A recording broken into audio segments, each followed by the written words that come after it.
Hey guys, welcome to another episode of Ironis Insights. I have another guest here, Chirag Shah. He is the founder of Crestwood Digital. Thank you so much for joining us, Chirag. How you doing, man? Good, good. Thanks for having me, Alex. Of course, of course. Where are you calling from today? I live in New Jersey, northern New Jersey, right outside New York City, Yep, right across the river there. right across the river. Yeah. Amazing. Yeah, no, love to speak to someone local. Thanks so much for hopping on. I appreciate it. So why don't you tell us, Crestwood Digital is doing some really interesting things. You've been around, a little over a year now, year and a half. Um, what got you to where you are today? Sure. So I'll go through my background very briefly. I started out in technology. I went to school for computer science. Initially started out as a front-end web developer. So I did that for many, many years. Right. Um, Mostly in the media industry. And then I transitioned over to be a project manager, program manager. It seemed like the next logical step for me. It's something I was interested in. Yeah. So yeah, I transitioned over. I did that for a number of years as well, like 15 plus years as a project and program manager in a variety of industries. I started in media, but hospitality, pharma, consumer products, insurance, so kind of across the board. And then, along the way, I'd worked on many uh, machine learning projects, kind of in the AI space, not fully AI, but obviously when ChatGPT came out in 2022, like many people, my head exploded, and I kind of saw the possibilities that there were for that. Yeah. So I kind of immersed myself in all things AI, Mhm. and so you know, I'd been doing various contract work, like I said, with project management. At the end of 2024, one of those kind of came to a natural conclusion, and it seemed like a great time to immerse myself in, starting a company. So I was like, well, I have all this experience. I'm super interested in AI. I keep up with it constantly. I started building things with AI, so I use it on a daily basis. And I was like, let me just see what I can do. So got my first client in early 2025, and then kind of was off and running. Incredible, man. I mean, congrats. Thanks. It's certainly it's quite a leap, right? When you go from, the cushy salary to and having, maybe you wear a few hats, but certainly not as many when you start your own company, right? Yeah, absolutely. Oh, it's a like the chief dishwasher and bottle washer, all that stuff. Yeah, Yeah, exactly. You're doing every single job, right? yeah, Really.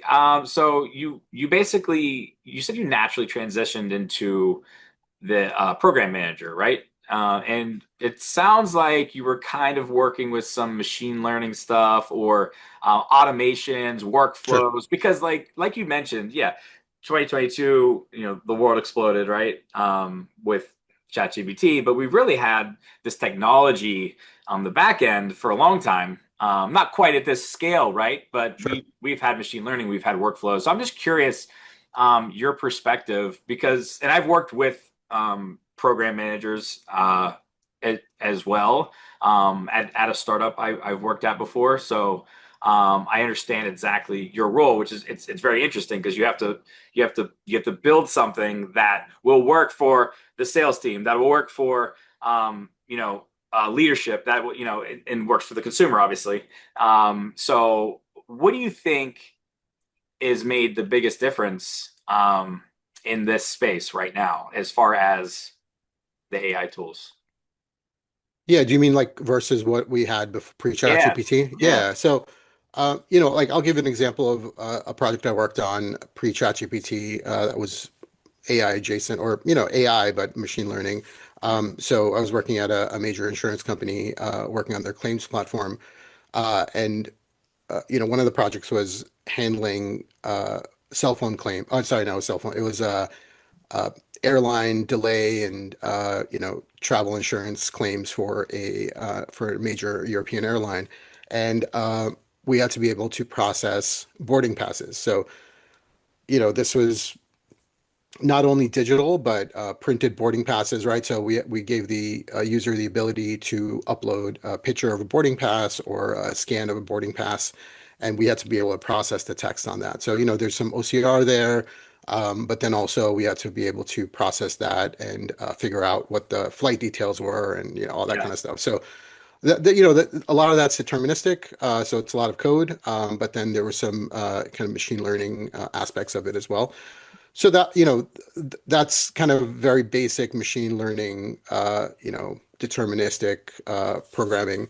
But then what ChatGPT gave us is this ability for, an intelligent system that can do this on the fly without having to program in rules, right? It's not rules based. It's probabilistic, but it's a lot more intelligent right off the bat. So you can, you can give it guardrails, right? And say, hey, this is what I'm looking to do, and stay within these strict guardrails. But it does give you a lot more power and a lot more intelligence right off the bat. Yeah. Certainly makes things a little easier and more efficient, right? Yeah, absolutely. I So mean, and there's negatives to that as well, right? Like it's probabilistic, so it's not going to give you the same answer twice. So that can be problematic, but that's where the guardrails come in, where you can kind of say, hey, this is the exact format I'm going to give you. This is the exact format I'm looking for. And so, stay within those within those guardrails. And it doesn't always work, but that's the whole challenge, right? yeah, exactly. And I don't want to get too much into the weeds here with agents, but I mean, that's kind of where AI agents play a strong role, which is, you're the expert in this field. You try to give me, consistent answers with, Right. given, the parameters I give you, right? The certain guidelines or guardrails, right? Yeah. That's the way you can kind of hone in the beast, right? Um, awesome, man. So let's talk about your first client and, um, you know, who are you targeting Yeah. and what you're doing now? Sure. Yes, my first client is a B2B media company. They're focused on the real estate industry, a couple of other smaller industries, but primarily real estate. Hmm. And I have some, I mentioned before, I started out in the media industry. So also B2B media. The company I worked at was also real estate, but then also the legal profession. So I have some experience there. So it seemed like a natural progression and a natural kind of way into that industry is because I've worked in that industry both as a developer and as a project manager. So I'm intimately familiar with these workflows, right? Working on a daily basis with an editorial team, with an operational team. So it was, editors, writers, conference production people, kind of across the board, with everyone in the company. So I'm very familiar with these workflows, so I know what their unique challenges are, especially on the editorial side, because I worked, side by side with these editors to get daily news out on a website as well as print publications. So my idea was to work with small to mid-sized companies in the media space because in all the conversations I've had, it seems like those are the companies, and we're talking maybe like under 200 employees that need the most help because generally what I find is that size of company, they don't have mature IT environments. They have some structure usually, but generally for their workflows, it's a bunch of different SaaS tools, right? They're using WordPress for their content management system. They're using HubSpot for marketing, a few other tools. So they're not interconnected. They don't have like a data lake or a central data store or anything like that. So it's hard for them to figure out what to do with AI to get the most impact, right? So the idea is, when we work with these smaller companies, help them figure out what to make of AI because there's so much hype. There's so many different tools. Things are changing on a daily basis practically, and they don't know how to even get started. So that was my goal is to, let me help these smaller companies figure out what to do with AI and how best to use AI for their particular or their, very specific workflows. Yeah, I mean, they're kind of, I love that. I mean, because they are kind of left behind, right? I mean, you're against these monsters like a New York Times or, or whatever it may be. I mean, what do you think? other than not knowing how to implement it, what have you seen has been the biggest bottleneck that you consistently see um, in these Yeah, tools? the biggest bottom. I mean, like I said, it's just how they even get started because Okay. they see all these headlines of AI pilots are not giving them ROI, and these are companies that are probably just barely squeaking by, right? They're just trying to hit their next Mhm. publishing deadline. They're just trying to Yeah. hit their revenue targets. They're not thinking super far ahead generally, and so helping them figure out, hey, let me come talk to your teams. Let me figure out what your biggest pain points are. And generally, I have a good idea. Even before I go in, it's going to be some editorial related workflow where, uh, you know, like I said before, they're using a bunch of different SaaS tools. So they have all these swivel chair processes where someone's working in one system and then either copying and pasting data into a different system or vice versa, or, Right. a bunch of different systems.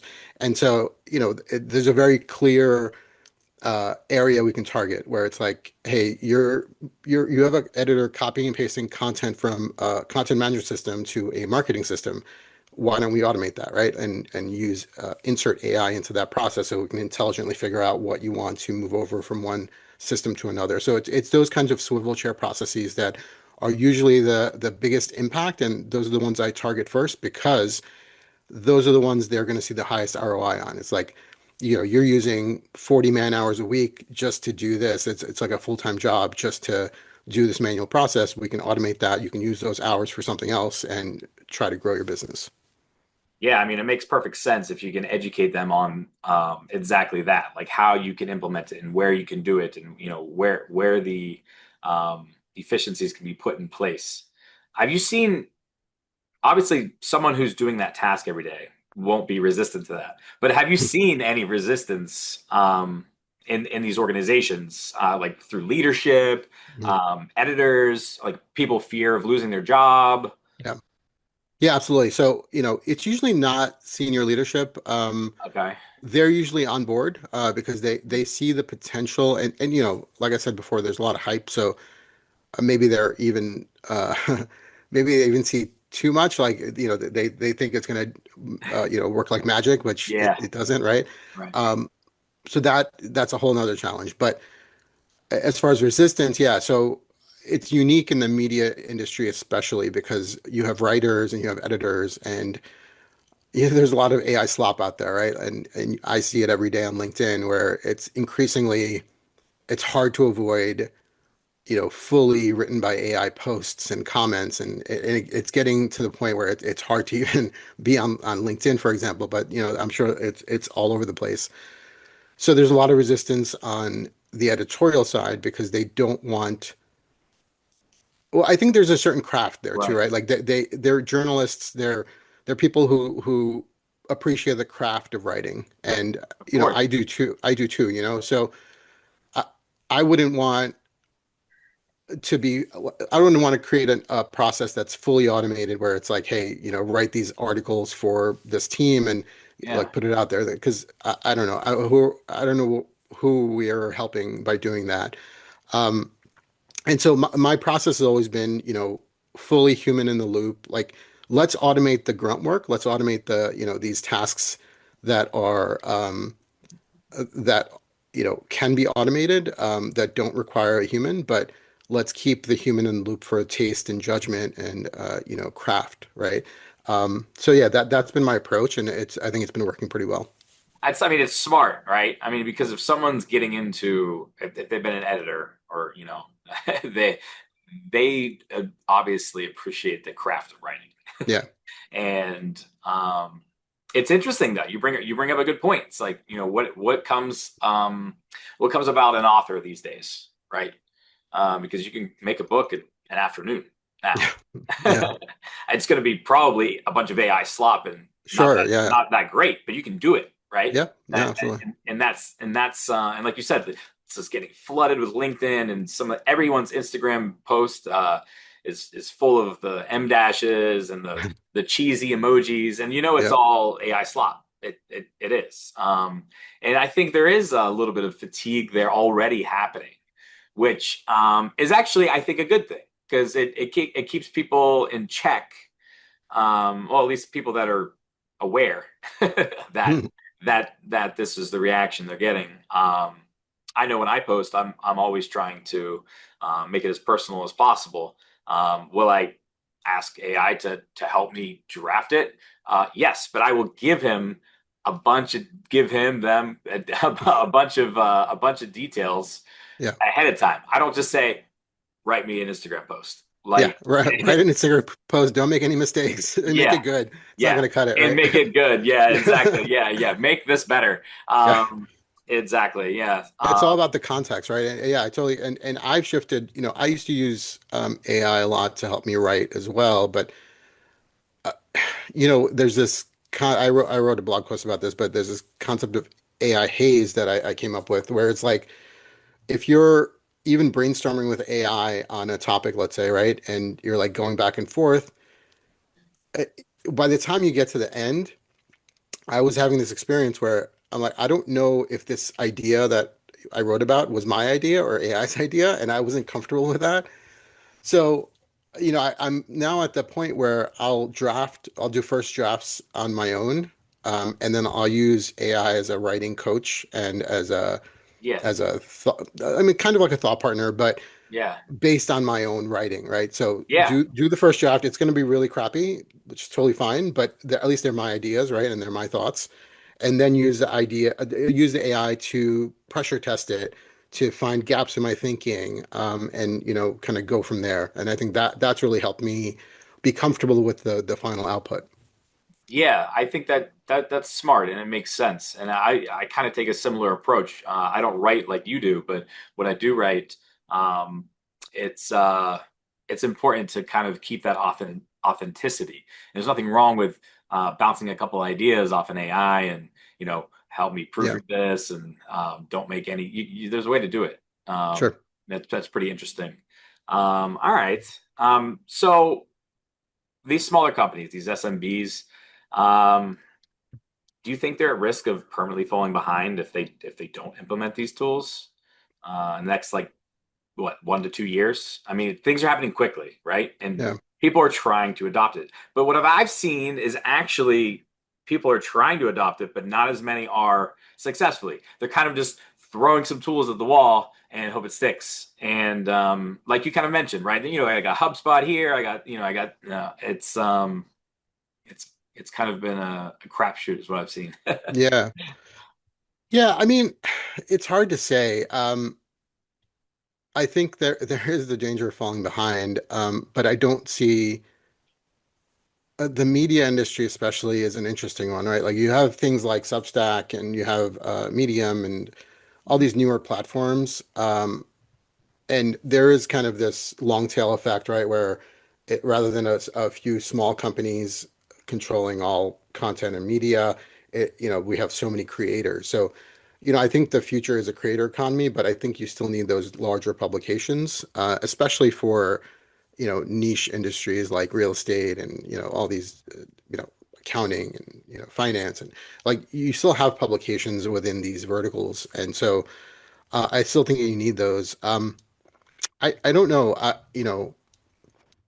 I think, yeah, there is a danger, and there's a danger of newer companies coming in that are fully AI native, and I don't think that, at least for the short term, for the next few years, maybe that's not a danger for older media companies. But yeah, I think over the next 10, 15 years, as this younger generation that is going to be fully, truly AI native, they're going to have whole new ways of thinking about AI and how to start companies with it. Yeah, I think that's definitely going to be a danger for a lot of companies.